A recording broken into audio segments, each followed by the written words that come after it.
We get that breakout, and last night the sun was Yeah. beating down before it stormed, and that's kind of nice. Yeah, you know, it's interesting. Even if you get a quick passing storm in your neighborhood, it'll cool down briefly with those raindrops. But I got to say, once the sun comes out behind that, it can heat back up. And I mentioned yesterday that severe line of thunderstorms that hit the Pikes Peak region right around 7:30, 8:30 in the evening is when most areas saw it. And this is from our executive producer, Chris Lovelace, who lives down in the Security Wide-Field area. He sent this photo, or video, I should say, to our weather team. And right as that line moved through, we saw reports of 60+ mile-per-hour wind gusts in the Fountain area, as well as right near Peterson Space Force Base. So some severe weather noted here in southern Colorado last night, and another round potentially on the horizon today. So let me give you the very latest. Here's what you need to know as we make our way into the afternoon hours. A marginal risk for the I-25 corridor, which means that's a low-end severe threat. The greatest risk is going to be well out across the eastern counties. Here we could see large hail in excess of 2 inches in diameter.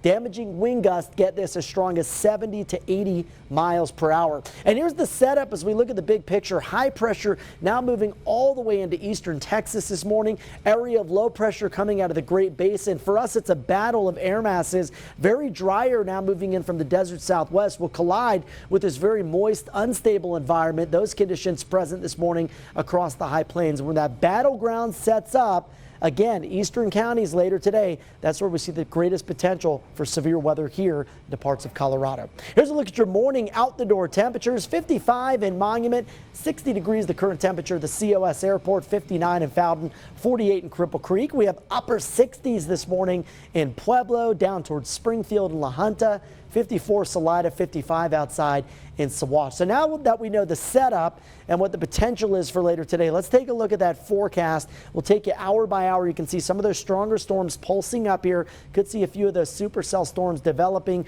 along and east of the Continental Divide. I say they reach I-25 anytime after about 2 o'clock with, again, several rounds of some of those scattered hit or miss showers through early this evening. But look what happens here. The storms clustered together in those eastern counties, and that's a very impressive line that will likely stay together, causing problems for parts of Kansas and Nebraska well into the overnight hours. All right, daytime highs today with some of those scattered storms still expected to be hot. After all, it's only the beginning of August. 88 in the Springs, 84 in Monument today, 90 is expected in Canyon City and Pueblo. Take a look at that super 7-day forecast. Just a weak chance of showers as some of that dry air winds out on Friday. Anytime you see us not really include that thunderstorm icon, that means rain chances are down around 20% or below. Take a look at Saturday. We get a cold front that marches in.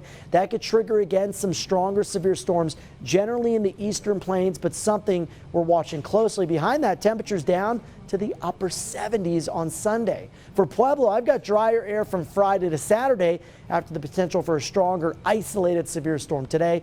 Also a few hit or miss storms on Sunday and Monday as highs are much cooler as we wrap up the weekend. For Canyon City, I've got low 90s here through Saturday, low to mid 80s from Sunday to Monday before we heat things back up. And at Woodland Park, upper 70s through Saturday. Behind that front, dropping down to a refreshing high of just 70 degrees.